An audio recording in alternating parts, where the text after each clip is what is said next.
What's a woman? Can you answer the question, what's a woman? I'm a woman.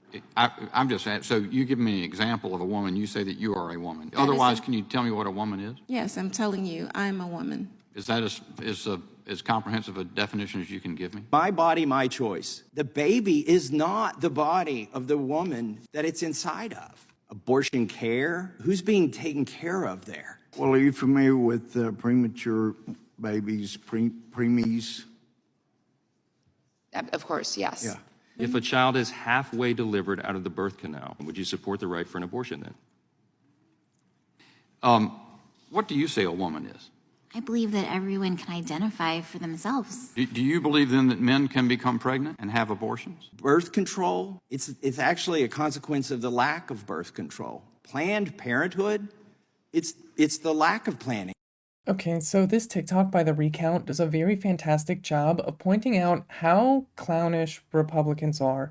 I mean, this is amazing. First and foremost, we have to address the, oh, what is a woman question at the beginning, which I personally find to be deeply hilarious. This is a talking point that the Republicans have been really jumping on lately, but it's so esoteric and specific to a niche crowd of transphobic weirdos that I don't think it's going to sell to the broader public, because the reality is we all know that women come in all shapes and sizes. We all know that the idea of a woman is something that is kind of hard to define, and it's more socially and culturally defined. And with things that are socially and culturally defined, there's always going to be variances and things that are outside of statistical averages, but still count. I mean, think of the classic example of, define a man. If you define a man as a hairless biped, then obviously there becomes many different potential options that are definitely not men. The harsh reality is, when it comes to categories, they're always a little bit loose. For example, define a chair.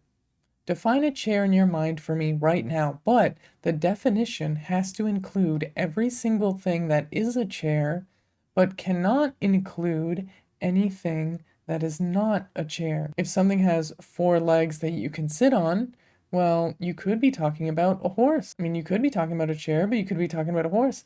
And some chairs don't even have legs. What about minimalist furniture? But Republicans are trying to force these people to define what a woman is, because they're trying to pigeonhole people into a definition that's more specific than a woman is a person that identifies as a woman. And they're just throwing this random conversation about trans people into this conversation about abortion, on some level just for political points, even though it is in some sense unrelated, but in another sense, it's also deeply related. Because the reality is, fundamentally, the right to an abortion and the right to be trans are fundamentally linked in that it is all about self-determination. People should have the self-determination to decide whether or not to become parents. Trans people should have the self-determination to be who they are. But these Republicans are so desperate to enforce social norms that really never were the majority norms within the country. They want to push this idea of a nuclear family, which, to be clear, was never the majority of households in the United States. And in their vision of a nuclear family, it has strict roles for women who are subservient to their husbands and children who are the property, once again, of their fathers. And both the issue of abortion and the issue of people being trans runs in direct contrast to this narrative. If, for example, a woman is in a cishet relationship and she doesn't want to have kids and she has abortion, well, that obviously, if it is her choice, then takes away her subservience from her husband, and at the same time takes away his hypothetical property that would be whatever potential children would come from that pregnancy. So in this sense, cis heterosexual white men, in their mind, are both losing control over their wives and losing the potential property of their children. When it comes to trans issues, there's a very similar issue. You see, once again, these right-wingers like to think of children as their property.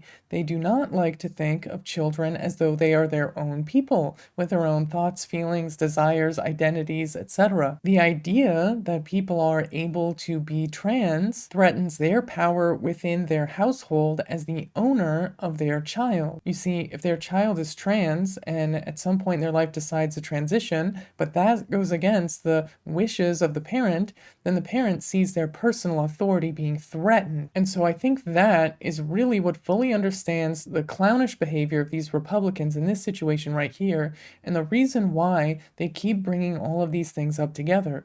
The ultimate reality is that the largely cis heterosexual white men that make up these positions of power within the Republican Party are reflecting the fears of largely cis heterosexual white men across the country who are afraid of losing their perceived status and power over their wives and children. These are people who view themselves as petty tyrants, petty dictators of their household. I mean, literally, just think about the notion of castle doctrine in the American legal system. Within that phrase is a recognition of the idea that Americans are not participants of any sort of democracy, or that the democracy that we have is a democracy among many petty tyrants, that all of these heads of household, all of these men who are heads of household, to be specific, are kings in their own right, of their own domain, that being their household, that being the king over their wife and the king over their children. This idea of a sort of popular distribution of monarchy. You see,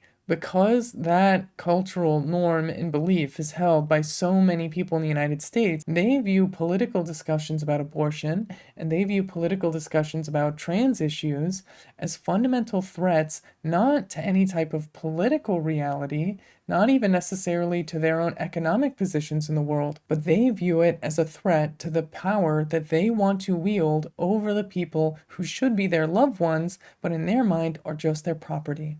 This is Ben Carollo with Rebel Headquarters. You can catch my show Galaxy Brain every Friday at 4 p.m. Eastern Time on the Young Turks Twitch channel, and you can follow me at Benjamin Carollo on Twitter.